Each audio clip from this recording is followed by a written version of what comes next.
Hello and welcome to How to Bow. In these short videos I will try to show you how to build things. So let's have a look at how to bow poetry. By introducing you to some long established and fairly strict forms of poetry, I am hoping to show you how to build poems yourself.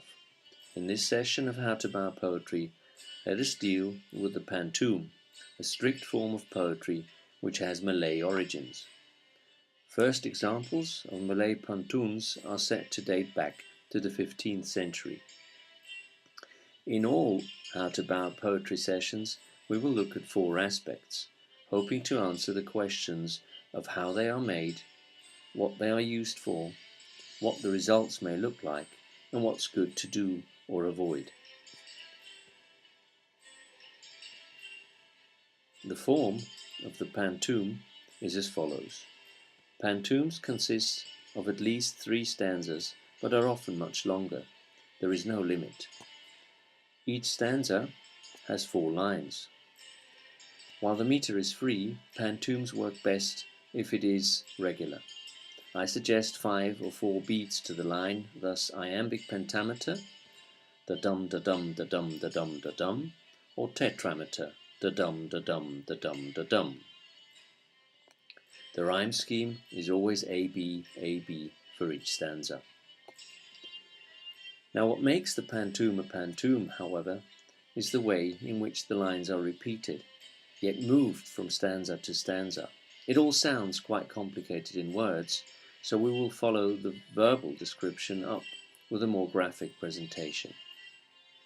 Line 2 of each stanza is copied as line 1 of the next stanza, and line 4 of each stanza is copied as line 3 of the next stanza. You may have grasped it already. Much of the pantoum writes itself, and yes, it is sometimes hard to remain sensible. The last stanza is special in that here, line 2 is the same as line 3 from the first stanza, and the very last line of the poem is the same as the very first one. Now, as I said, it's probably easier to look at this graphically.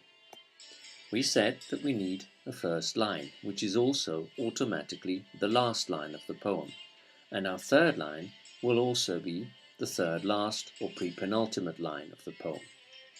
These lines 1 and 3, or 2 and 4 in the last stanza, must rhyme. That is why I'm using similar colors here. Similar colors mean that 2 lines rhyme. Identical colors stand for identical lines.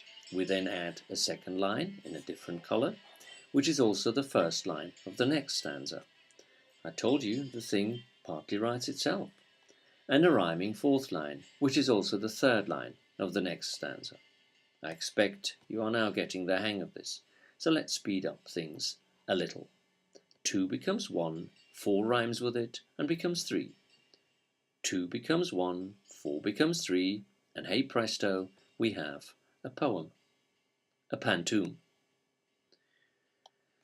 Now if you go looking, you will find pantoums in poetry, in music, and in graphic novels. Here is a pantoum cartoon on one page. Can you see the pattern? Let me repeat. 1 and 3 become last and pre-penultimate. 2 and 4 become 1 and 3 in the next line, and so on, and so on, and so on, to the end. Did you notice how a couple of images have been mirrored? And some others have even received small changes. Now some poets similarly change single words in their repeated lines, but usually not more and not in every repeated line. You will see such a change in our example later. Because it's so much about repetition, it's probably best to write about something repetitive too, something which happens again and again, every day, like getting up, or every year, like a birthday, and not something unique, like a wedding. However, a pantoum on weddings might become nicely ironic, of course. Here's an example of a pantoum from an anonymous poet. Cycling pantoum. I cycled lonely as a plough through forest, meadow, vale, and field. Head held low or robber prow, a plastic helmet as my shield. Through forest, meadow, vale, and field, I had mapped my route with care, a plastic helmet as my shield. With that, I felt all right to dare. I had mapped my route with care, had packed provisions and some cash. With that, I felt all right to dare, did not envisage any crash. I didn't see the roadwork gang, head held low or robber prow, a flash of yellow, then a bang. I cycled lonely when a plough. As you can see, a small but important change has been made to one line. You may also say that this pantoum tells a story and doesn't really discuss something repetitive. But then the narrator probably does go cycling often, and here, for once, something unforeseen happens. A routine is there, but it is broken. If you go about building your own pantoum now, it's probably wise to stick to the rules and start on something that has some element of repetition behind it. Think of something someone does every day or every week.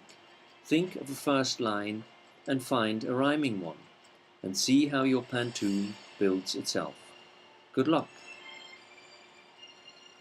Right, this is me thanking you for your time and attention, and wishing you the best of luck and lots of fun as you try and put pen to paper yourself now.